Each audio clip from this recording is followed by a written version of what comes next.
interest in imperfect living.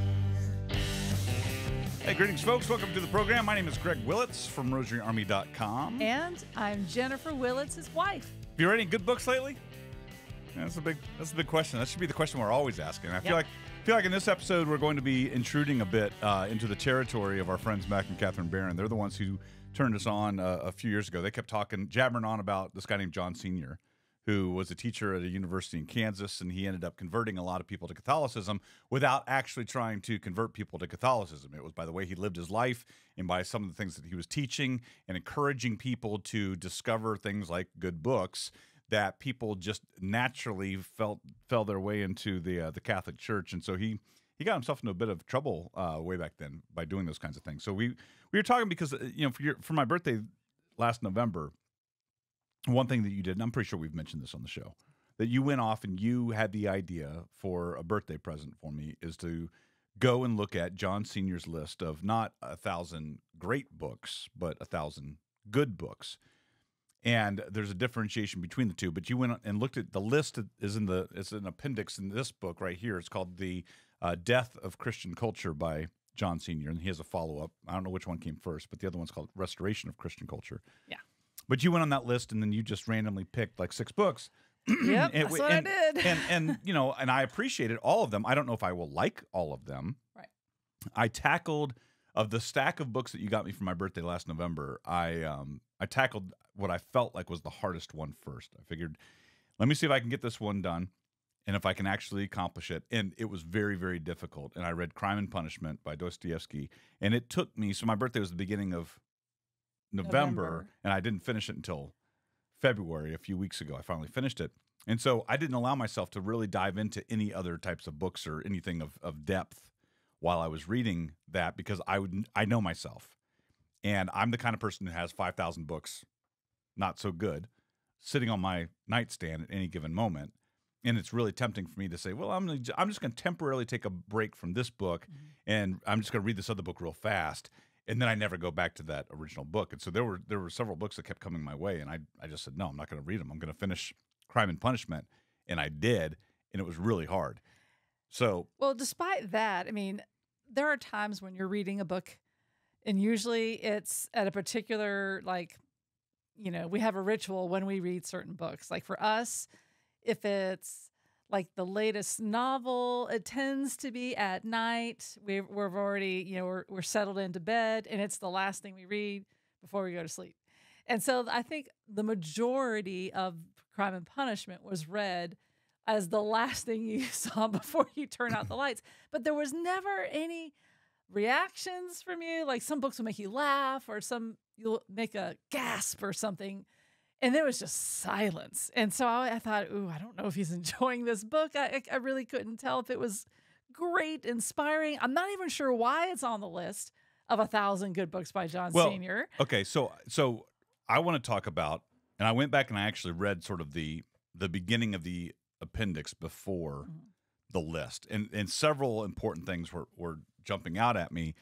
The idea of what he considered to be 1,000 good books and the reason why is all kind of hidden in this. It's a relatively short introduction of just a couple pages, but I want to be clear of the difference. There are lists that are thrown out there of 1,000 great books, and then in John Senior's appendix, it's 1,000 good books, and the great books are different because they aren't just good books to read.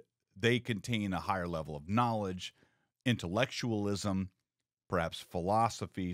They provide some other depth, and they have stood a longer test of time, and they provide some level of growth within the individual who goes through this list. And so I looked at the 1,000 good books list, and most of the 1,000 good books, it's not, I don't think all, but most is fiction. And part of it is, and this is one of the things that he said, whether you look at Plato or Aristotle or St. Augustine or St. Thomas, that their type of thinking can only thrive in what he says, an imaginative ground saturated with fables, fairy tales, stories, rhymes, and adventures. So in other words, the 1,000 books of Grimm and Anderson and Stevenson, Dickens, Dumas, Scott, and the others, those provide a fertile ground in which we might better be able to understand the deeper great works of St. Augustine and St. Thomas Aquinas and Plato and Aristotle and so on and so forth. And I thought that was really interesting. So in a way, it's many of the good books, you could look at it as, I oftentimes will just, an analogy in my life is when I trained for a marathon. And I would go for various runs. I had a schedule that I followed over the course of several months, and once a week I had my quote unquote long run. My first long run might have only been three miles, and that was a long run because I was only running half mile and a half mile kind of iterations in my training. But then that long run then went from 3, after a few weeks it was 5, and after a few more weeks it was 10, to the point where my long run, marathon's 26.2 miles. A couple of weeks before the marathon, my long run was 20 miles. So I literally had to go out on a Wednesday morning, and I went and ran 20 miles. And so I built up that endurance by doing, my analogy here is the maintenance runs allow you to do the long runs. So on all those other days, I wasn't running 20 miles a day. I ran 20 miles that one time. That was the longest I ran until I ran 26.2 miles in the race. And I always thought that was really interesting. It's like, if you can run 20, you can do 26.2. That was the thinking of the guy who came up with this plan. And I think there's something to be said with, I could not have read Crime and Punishment had I not invested the time in other good books over time that prepared me to be able to digest that level of content. So while I wasn't laughing uproariously at Romanos Lakoval and the names in the book I still can't pronounce, Raskolnikov, I think the guy's name was. It was interesting because I was learning something of human nature. I was saying it from a different time period, and there were truths that still were in there that were greater truths of humanity, so that it fed into philosophy and that kind of thing. So I understand why that was put into the good books list. That provides me with a little bit of a better ability. There was a time where I could not even bear to look at St. Augustine, right? Opening up Confessions, I was totally intimidated by Augustine. I had to read a good book by Louis de Waal about St. Augustine that told me the story and helped set that fertile ground so that I could take on some of that other stuff. So there's a difference. My point is, there's a difference between the good books and the great books.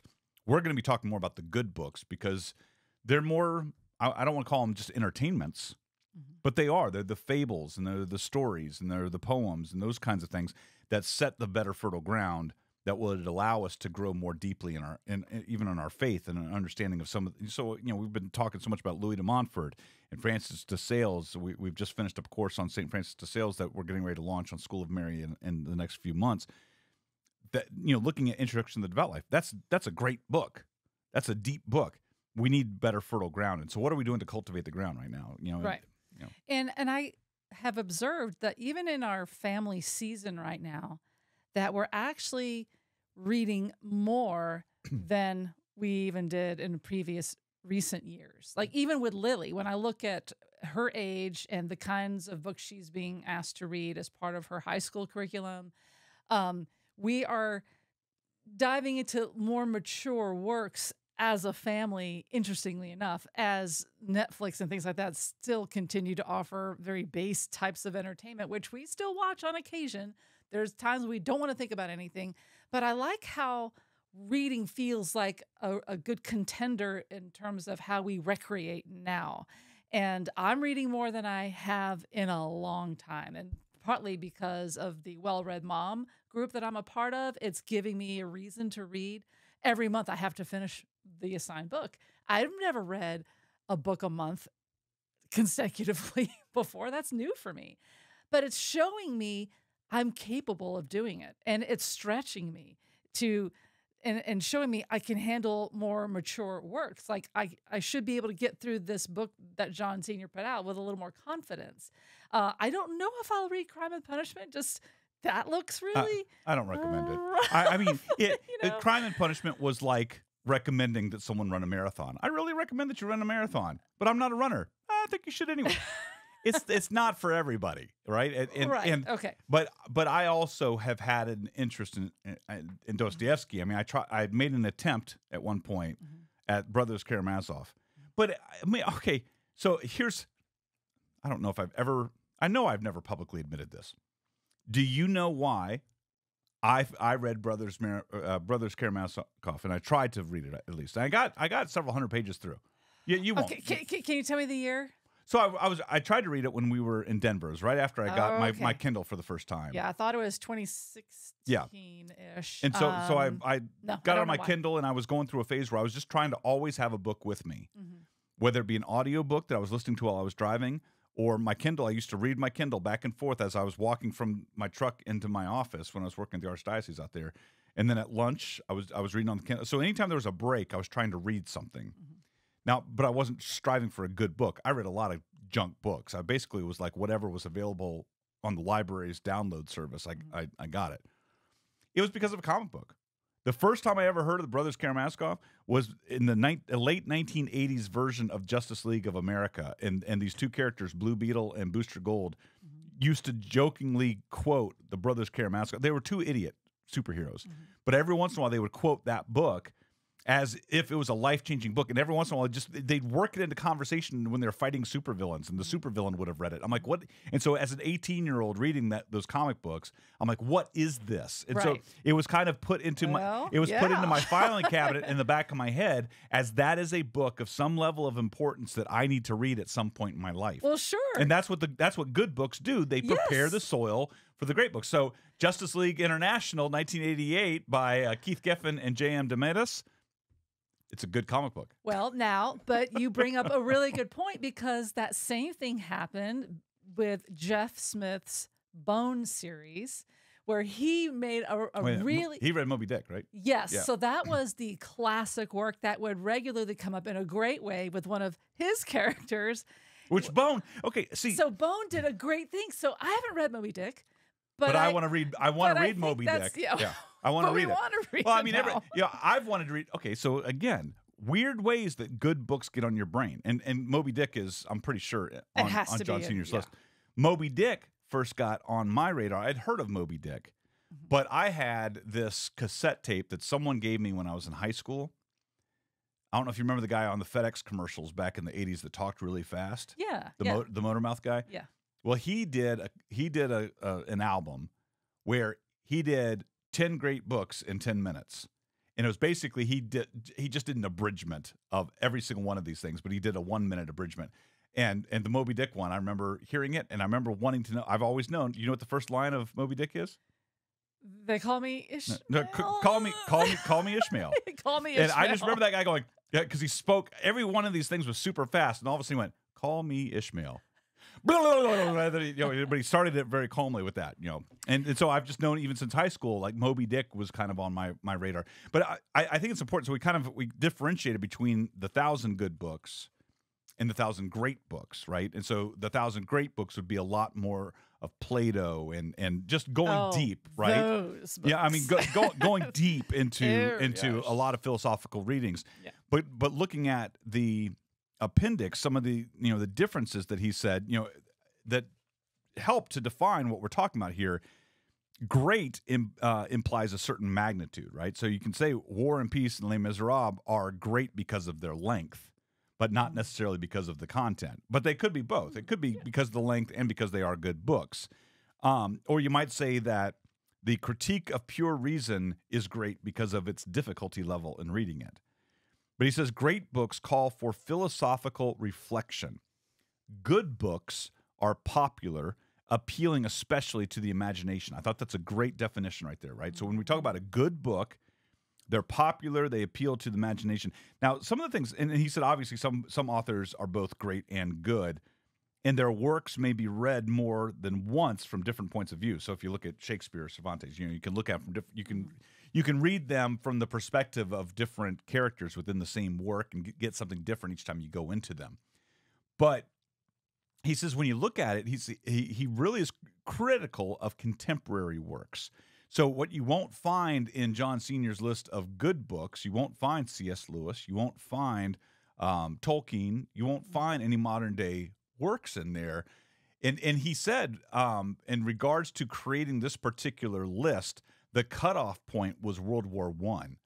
He says that was before which cars and the electric light had not yet come to dominate our lives, and the experience of nature had not been distorted by speed and the destruction of shadows, which I thought was, I'm like, what does he mean by the destruction of shadows? I think I know. What do you think? Okay, what I see in that, because I paused on that same sentence trying to decode it. It's like, well, what would cast a shadow but a tree is the first image I have. And so what do? We have all this land clearing, paving the way for roads and homes and buildings. And so we are removing the things that cast the shadows so that we can have advancement of technology and the growth of that commerce and travel. That was my first layer.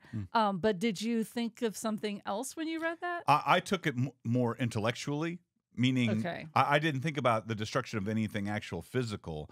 I was thinking more in terms of, in our minds, oftentimes you have a bit of cloudiness when you're trying to parse through understanding something. Okay. That could be said like a shadow. And it's over time and spending time and wrestling with concepts and content that things that become much clearer in our minds, and we're able to comprehend them and even adopt them and make them part of our lives that we share with other people then. So I think about, for example, the Catechism is another great example where it might have once been very difficult or problematic for me to take a catechism and look at a paragraph or an apostolic letter and then to parse it out and explain it to someone. It required a lot more work. There was a little bit of shadow. I had to dive into it. I had to look for the things that were maybe not as clear to me, that they were hidden, and I had to work at that. And so Okay. now everything is so simplistic that there's a lack of shadow. There's a lack of thought. Everything is laid out bare for you. Even in most books, right? There's not, like, going back to Crime and Punishment, there was a whole lot of shadows going on. I'm like, I'm not sure where he's going with this. Not everything was explained to me. There was a lot of dialogue. There was a lot of conversation that it was almost like there was things were left unsaid so that we could figure it out on our own. And it's so rare that that's the case anymore. A lack of illumination is the shadow. It's not fully illuminated to you. So that's why. Okay, so I see your angle of shadow. But I think yours made a lot of sense as well. You have to find your way in the dark. because yours ties more into the first part, which was that everything's been distorted by speed. And if we think about our world right now, and I'm not saying that we need to go backwards, but how do we live a little bit more simply in all of this goes into it. And I think that's kind of why you and I have maybe been drawn more to reading other types of books in the last couple of years, because we're desiring a slowness in things that we haven't had in a while. Our lives move so rapidly, and even when we do allow ourselves to sit and wrestle with the shadows and wrestle with thoughts, that we oftentimes I know I feel this way. I don't want to speak for you, but I oftentimes feel like I'm wasting time merely by entertaining my thoughts. When I'm sitting in a chair or scratching out, just a couple words on a piece of paper as I'm trying to think through something, it feels like an enormous waste of time, and I'm not being overly productive, and I'm not doing anything I'm not generating any income. I'm not doing, and that has been lost. That there was once a time where contemplation was not a luxury, it was a necessity. Yeah. That it was expected that you would take deliberation and time to be able to parse through some things. But he goes on, and again, this is just all in the introduction before you even get to the list of all the books. He says there is a serious question with arguments on both sides as to whether there can be any culture at all in a mechanized society. Does culture even exist anymore, if that makes sense?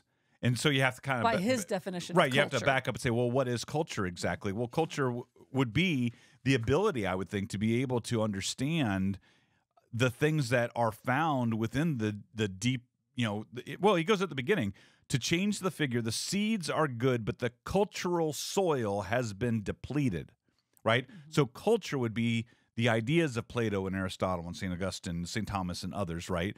that can only be brought forward through fables, fairy tales, stories, rhymes, and adventures. And so he says, taking all that was best in the Greco-Roman world into itself, Western tradition has given us the 1,000 good books as a preparation for the great ones and for all studies in the arts and sciences. And without them, all studies are inhumane.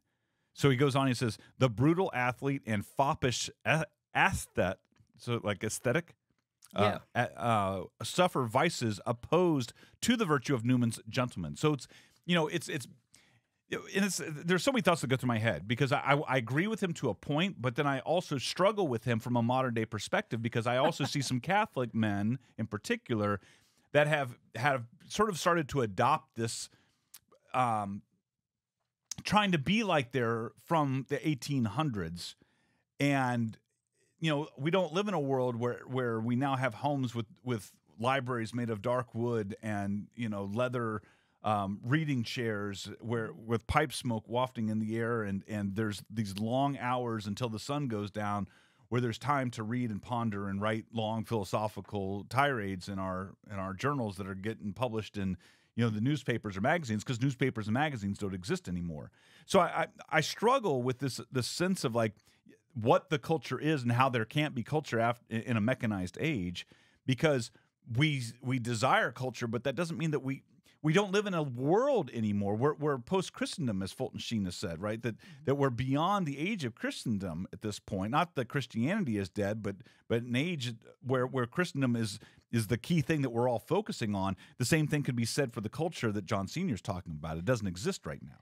However, I do think what we can bring back is the culture inside of our homes, because. But what is that? What is it? Well, how do you define what that is? Right? You can kind of put little markers of like, we want this and this and this. So but is that culture, or are they accoutrement? To I feel silly even saying that. Well, word. Obviously there are limits to what we can do and sort of nurture inside of our homes. But I think that's exactly. I just want to point out that I'm having this philosophical conversation while drinking water out of a new Teen Titans drinking glass with cartoon characters on the outside of my pint glass. That the home is a place where we can affect much good. We can create the tone of good books by the entertainment we bring into our houses, how we model it to our children. So we can foster a lot. I mean, more than we think. I mean, I think the worst thing we can do is to let the mechanized culture of the world out there rule the roost in our homes here. And by the fact that our kids are growing up, well, I mean, Lily is really the only kid left to watch us. The other four, gone. They're lost causes, so we just have to shove it all into our daughter at this point. But we engage in Socratic conversations with Ben, because that's the age where he is right now. He's a junior Benedictine, so he'll be 22 soon. So we have and he actually belongs to a Socratic club. Yeah, that meets once a week, and he loves it. So, and we can do that with our daughter Lily, who's 15, and she's still with us full time. So we can still make these changes of kind of never forgetting what it was. I mean, it isn't lost until we stop drawing from the past to our present. Then it is lost, but let's just not stop. Let's keep looking backward, looking at the fertile ground that we walked away from in lieu of the functional and the practical and this utilitarian society that's all gray and everything's boxes and it's just, but that's where we are. We know this. But we can still read books like Moby Dick and talk about it with our families around the dinner table. We can keep that alive by us making those decisions right now today to continue to give a home to this classic work, to the good books, to the great books. So I don't see it as all gone. And, so I would challenge John Senior a little bit. It's like, yeah, I guess the world is this dark, sure, but our homes are domestic churches. Like, we hear that. And so we can do a lot of good. The 2 points I want to say in regards to that. One of the things he points out, he says, this is not to disparage contemporary artists. And he's actually talking, when he's speaking of artists at this point, talking about artists who illustrate some of the books that he pinpointed for earlier ages. But I would say it probably applies to the writers themselves as artists. He says, any more than the tradition itself disparages contemporary experiment. Quite the contrary. One of the fruits of such a course could be the encouragement of good writing and drawing. And so that's another thing, right? He says the good work of the past is a standard, not a straitjacket. They give us the example of what things could be now. So that's an example of where you have Lewis and Tolkien and some other writers, and they've been long dead. They both died. Tolkien died when we were kids, and Lewis before we were born. But the idea that you don't necessarily have to read only these older books from before our births, but a challenge to those of us who do have an artistic slant that we don't allow our art to just devolve into modern day sensibilities and what the modern day marketplace would call for, but rather to, and I find, it's like I wrote a time travel story that's on my Substack, and sometimes I go really slow, as my Substack subscribers know. It might be weeks in between a chapter. The book's already been written, but as I'm rewriting it, I go, this is not deep enough. This doesn't have enough meaning. When I wrote the first draft, this was a very superficial draft. There's nothing in all these words that I put down there. It might be 1,000 words long, but it might be 1,000 words of no point. It might progress the story. No, it might progress the story, but it doesn't say anything about the character or human nature or the decisions that people are making. And so oftentimes I find myself being challenged of saying, well, am I going to allow this work that has a contemporary theme of something as inane as time travel, and am I going to allow it to have a deeper meaning within it? And sometimes that takes what? More time. It may, just like you were saying, rather, it's not a race. It's not about the speed of it. It's about the quality of that we're bringing to these things. So that was the first point. The second point, and I think that this was really kind of, it's funny because when I'm looking at the list, and maybe you have a look on your face like you might know where I'm going to go with this. No, I don't. You look at the list, and he broke it down into age ranges. So you got the nursery, ages 2 through 7. Then you have school days, ages 7 through 12. Then he breaks it down into adolescence, 12 through 16. And then youth is 16 through 20, and then that's all he encompasses, right? He doesn't suggest other books for those of us older than that. But then if you go and you look at the list of the books, let's take a look at the list of books for youth ages 16 through 20. Let's just start there, okay? Okay. All right. And I'm 53, so therefore, right, this should be easy for me. Any one of these books should be something. Jane Eyre. Did Lily read Jane Eyre? Well, is that the book? Or is that the by author? Charlotte Bronte. Oh, I don't think so. Okay, Not but yet. she read some Jane Austen books. She read Emma and Pride and Prejudice. Didn't she read those? Emma, yes. So, and there was a second one, so she's dipped into that. Yeah. So a few years ahead of herself there and reading this. So she's That's 15 and she's reading 16 to 20. I have not read any of those. What about, have you by chance read any books by Joseph Conrad? The name is familiar. Now, what's interesting is Heart of Darkness is not here. Wait, did he write Prince of Tides? No, that's no. It's not Joseph Conrad. That's not Joseph Conrad. That's Pat Conroy. Oh, I wrote. And that was a 1980s author that would not be in this. The Great Santini. That was again that on there? Pat Conroy is what that was. How about The Citadel? No, what you just named Pat Conroy books? What? And I read those. And I didn't like Pat Conroy at all because they were. That was the 80s. One of the. I don't know if we were dating or not, but you lent me not the Great Santini, but the other one. The Citadel, West Point. Yeah, but I don't think it wasn't called the Citadel. I thought it was called the Citadel. No, it's Lords of Discipline. Oh, you're right. Yeah. See the stuff that gets stuck back there. But yeah, I read that one. You lent me that on paperback, and I remember going, yeah, I still don't like it. I tried to read Prince of Tides before that. No, but again, going back to this list for 16 to 20-year-olds, how about a book by a guy named Herman Melville called Moby Dick?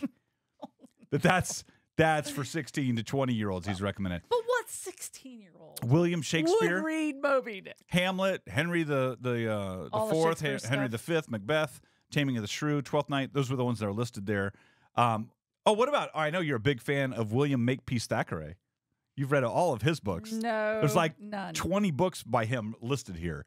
So what about Sigrid Undstedt? I know that Mac's a big fan of that. Kristen Lavensdatter, 16 to 20-year-olds. Okay, but so what's interesting is he has very challenging works here for very young ages. Well- but when you go back to being that age, the society does not encourage you to be reading classical works at that age. Yeah, it's all about how soon can you get a job. But here's but think about that. Yeah. So here's my challenge.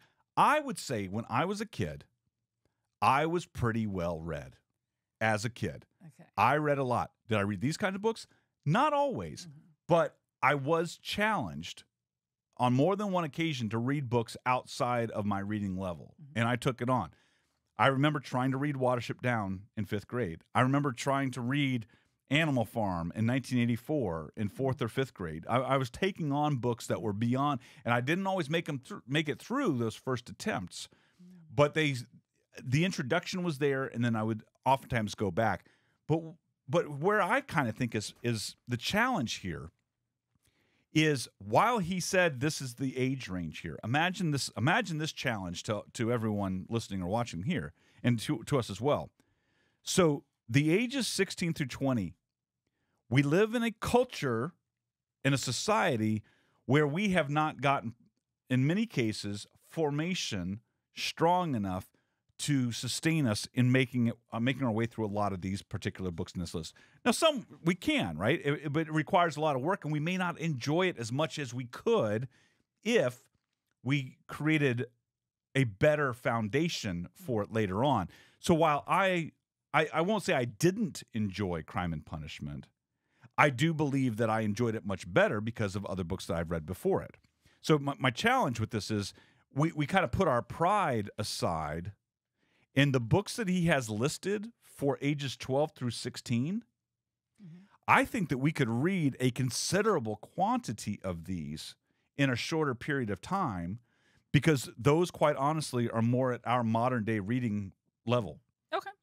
And in doing so, we better prepare ourselves not just then to take on the other good books that are more aimed at the 16 to 20-year-olds, but we're providing a better soil for us to take on things like St. Augustine and St. Thomas Aquinas and other spiritual readings that are truly going to benefit us in our souls. Well, and so if because what we're trying to avoid is the discouragement that can come with trying to read some of these other books and then realizing this is beyond me and I'm bored out of my mind because I don't understand half of what I'm reading. okay, so what you're saying is you read the good books, and that will prime the pump to read the great ones. No, I'm actually going back one step. I'm saying you read the adolescent level good books. To prime the pump to read prime the pump your to read age. to read the youth, the 16 through 20-year-old books. Oh, okay. Which will prime the pump for us to better Okay. understand those other works. I'm not saying don't read the great books. Yeah. I'm not saying don't try to tackle St. Francis de Sales or St. Augustine. Yeah. I'm not saying don't try to tackle those, but don't allow yourself to be discouraged if you're not at a point, particularly if you haven't read a lot in a while, or if you've only been consuming a diet of Stephen King novels for the last 20 years.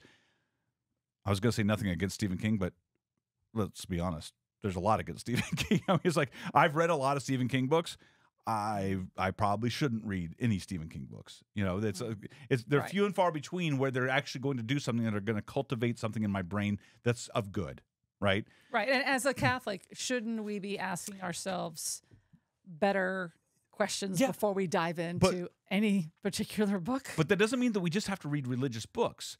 If we read the good books that have a good foundation based upon humanity in general, then we're going to be able to see our Catholicism in those things. So I was going to challenge you with this, and I told you this question I had. Oh, right. That could you even name 3 books that you have read that you could go back and read again and again and again, that John Sr. would say, even though it might have taken place in the mechanized age, yeah, it's a good book. It's something that's forming in some way. Can you think of any books are there books that you've reread in your life? Let's start there. Very few. I will say I can count them on one hand. Okay, what have you reread? And it's okay to admit if they're trash. The first book that I read more than once was The Outsiders by S.E. Hinton. See, I would say that's a good book. Yeah. But it's a modern day book, and it takes place in a society that's kind of going downhill a little bit too. Yeah. That's interesting. Yeah. Okay. And would you read that again right now?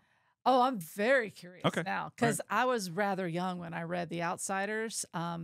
I would love to see how it reads now. That's interesting. With my life experience behind me. I've read that one a couple times. I would like to be able to claim other things like, that big Southern one by Montgomery Lee. What's the Montgomery Lee? Lee? Somebody the Southern book? Are you talking about Gone with the Wind? No. The Southern book, Montgomery With Lee. Boo Radley and the trees. To Kill a Mockingbird. Yes. Montgomery Lee. I could not. My name is Montgomery Lee. It's I couldn't Harper- stand that book Harper as Lee. a kid. Harper Lee? Well, Yeah. I was forced to read it, and I hated it because I was forced. But I wonder, but people do love it. That's so, a great example. So shouldn't I like it too? Yeah. Everybody loved it, but I didn't. So anyway, so I can't even grab that, and I don't even want to read it now. I have no desire to ever read that. To Kill a Mockingbird? Yeah. Oh, it's so good. Right? You would think, but yet why I have resistance? It's a big old weighted blanket of no. toward Well, that book. because it's difficult. See, that's a great example. It's maybe that's difficult. why I didn't It's like it. difficult subject matter. I didn't like how I couldn't understand it when I read it. Oh, you would totally originally, dig it now. because I was a kid. You would totally dig it now. But see, that's a great example of, and I almost want to, surely it exists, and I could Google around for it, but I don't know the source of who would have come up with this list. But what's a list of good books post mechanized age? A la John Senior. He says anything after World War I. What are the good books that are not immoral that have come about since World War I to now? And so I would think Tolkien and C.S. Lewis books would all be in there, right? But I think an argument could be made for To Kill a Mockingbird as well as maybe The Outsiders. I don't know. The Outsiders is That's still pretty light. It's pretty light reading. Pretty light. But I mean, how could you how could you not just love the philosophy of something as simple as stay golden, pony boy, stay gold? And yet there's room for books that light and simple, because that also is a reflection of us as people, and it still spoke to the human condition, which is, I think, why it has done so well.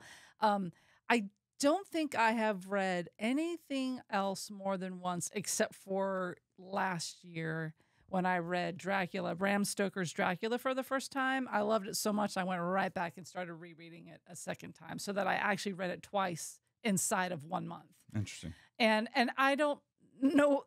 I mean, we could ask why I did that.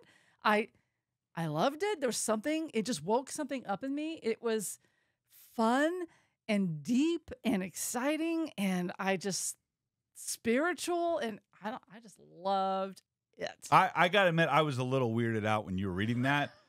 Not because you were reading it, but because you kept waking me up in the middle of the night with your teeth on my neck. And I thought listen, lady, that's just too much. Stop right That's there. just, You've listen. gone too far. We have exchanged rings, but you can't, Okay, so let me try to guess the books that you've reread. Okay. I know you've read Watership Down many times. Yep. So that's on your top 5. And I would say that could fit on the list. That could fit on John Senior's list of really good. Oh yeah, Watership Down has so much meaning, and there's a lot of depth in Okay. that one. Okay. See, I want to read it right now, Just by talking about it. Well, you got bunnies on the brain, right? Okay, well, let's not go there. We're not going to talk about particular rabbit. Okay. All right, yeah, just move on. Okay, I can't think of anything else. Just Watership Down. So, what stinks is there are Replay. Used to love that book. I do. I still do. Oh but my there's when I reread that book, Replay is by a guy named Ken Grimwood. When I reread Replay last time, there was about 2 pages of really punctuated sexual content in that book that I did not remember being in that book. And I was so disappointed because I hadn't read it since I really started taking my faith more seriously, in the 20 plus years ago. And when I reread it, but it's such a good book, but there's so much there's so much problematic content that it would not be on the list of good books. And it didn't do anything for it. It was a tale that didn't dive any more deeply into the human psyche at all. It just was a neat setup. It was a time travel story, and it was interesting. Right. The same thing can be said. A book that I've read too many times than I should have. It had, and I think about this too. So just like a good book plants good soil in your brain to be able to absorb other things, I think a well-read bad book does the same thing. It creates fertile soil in your mind to more easily absorb even more bad content. Well, that's like, I mean, romance novels can do that for women and pull them down the wrong path. So for me, one of the best written books that it was when I was in 9th grade and I read this book for the first time. I thought it was the best written book I've ever read in my entire life. But it is just an obscene book. It's The World According to Garp by John Irving. And then a few years later, I read it again, and I just was blown away by it again. And then I think I've read The World According to Garp probably 4 times. Wow. From beginning to end. But not in your 30s. Maybe in your 20s is when you had that last reading? No, I think the last time might have been early 30s. Oh, wow. Well, since we've been married. So I know I've read it since we've been married. Right, but I thought that was in your late 20s. Okay, so maybe it was. Maybe it was. And even then when I read it, there were still parts where I was like, I'm not happy with that, but I was still at the end of it, I was like, that's such a good book. But when I look at it now, I can't think of a single redeeming thing in the book. The characters are all obscene. The situations are obscene. It was a well-read story. I mean, so I like really, I was really drawn to how well John Irving wrote that book. It's sort of like Wally Lamb books. He's an excellent author. He knows how to spin a story, but they are stories of broken humanity beyond repair. And then people just making excuses to live their brokenness and allow their brokenness to let them lead even more broken lives. So again, I feel like, so those were stories that I've reread, but when I was going to challenge you with that question, and the only story I could think of that I've read or would reread was Watership Down. Mm-hmm.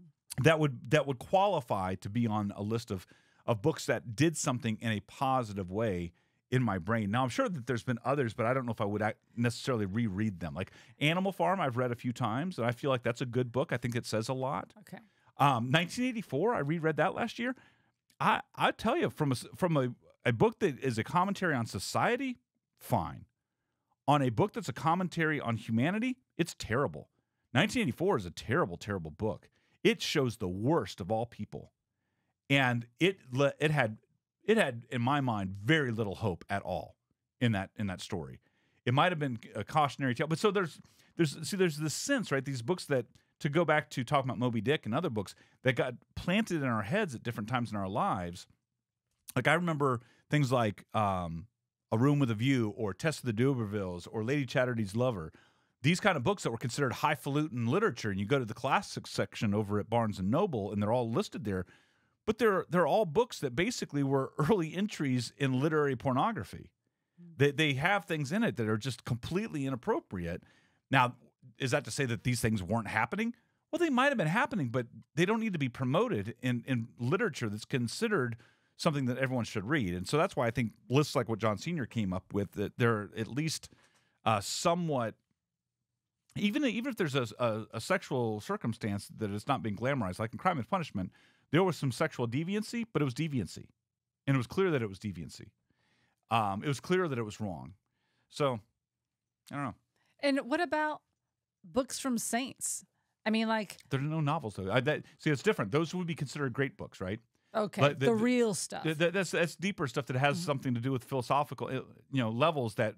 It helps for us to have that fertile ground that he's talking about. And Right. and I think that sentence from John Sr. in that appendix is so critical that, and it's something to mull over. All of those seminal ideas in those kinds of books, right?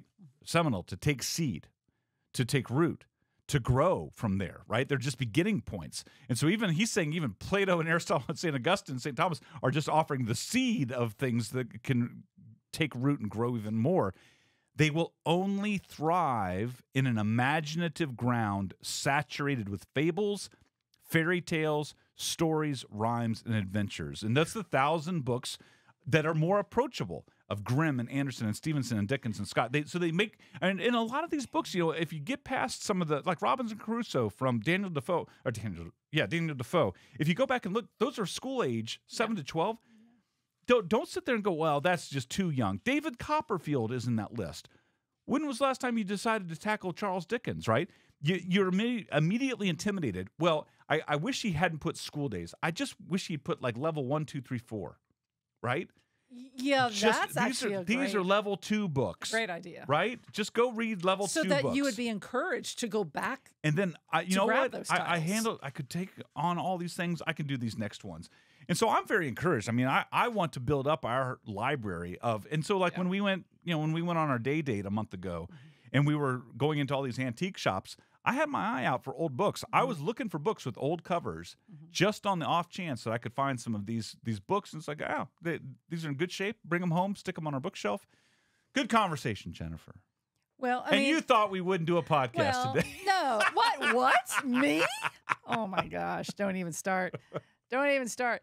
But right before I came up here, I took a picture of the stack of books that I have read recently because I didn't want to forget what was recently. Because, you move on, you get busy. And so By the Rivers of Babylon, I read in the last 12 months. That's Michael O'Brien, right? Michael O'Brien, which I do love his stuff. It's really good, but not everything. Yeah. Not everything. But when you get a good one, you just really cherish it.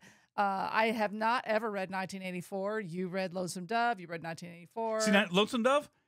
Let me tell you. Was that a great book for you? I enjoyed it, but it had tons of problematic content in it.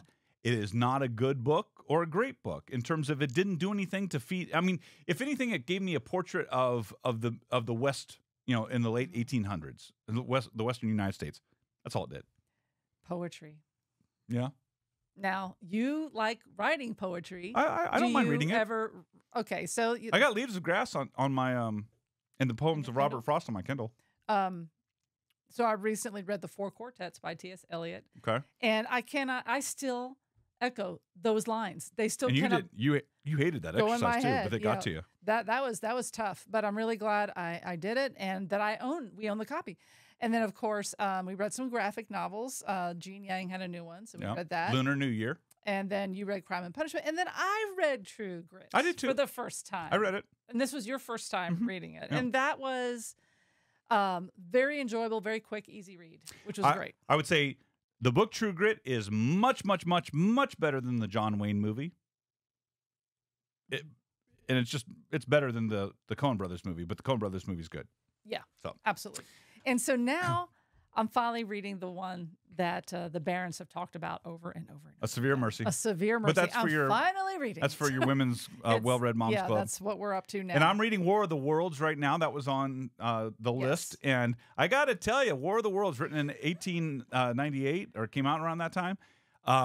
Man, if I read that book in 1898, it would have scared the bejeebers out of me. Did it feel ahead of its time? Well, the first half, I got to tell you, the second half is dragging something fierce. And it's a short book, but it's dragging. But I'm pushing through because I'm looking for the humanity in all this, right? And the first part of it was really interesting. And it's sort of, all these books are time capsules of how people lived at a different time and all that, right? Cool about and you see marriages in a different light and families in a different light and the lengths that people will go to for each other in a different light. So that's what I'm reading. But I'm trying to finish that up so that I've read a list of books that are good for Lent. And one of the books you got me is a good Lenten book. Death Comes to the Archbishop. They said is a good book for Lent. Really? So well, I'm looking forward to reading that. I want to wrap up. I want to wrap up War of the Worlds so I can get started on that before. So you think you'll finish it while you're still in Lent? That's my goal. I hope to finish. I'm not that far away. Well, from Greg, we need to wrap up the show so I can get my nose back in my book. Yeah, thank you for being with us. As always, if you want resources to help you grow in your faith, go check out rosaryarmy.com, and in particular, our School of Mary. We have all new resources available to you coming very soon about Introduction to the Devout Life. But a lot of people going through total consecration preparation right now. You can do that at any time. Lots of resources on making rosaries and praying the rosary. And we're trying to add stuff on a regular basis. We just finished a course last week, filming it with our friend Emily Jaminet. We told you all about that. That'll be coming in June or late May, early June this year is what we're shooting for, to plan for the month of the Sacred Heart, a month of humility more than anything. And we feel like home enthronement will be a great time to do that. So keep us in your prayers as we work on that. And if you need a rosary, come to rosaryarmy.com and get one and pray your rosary every single day. Do whatever it takes to be holy. God bless, folks. We'll talk to you again in a few days.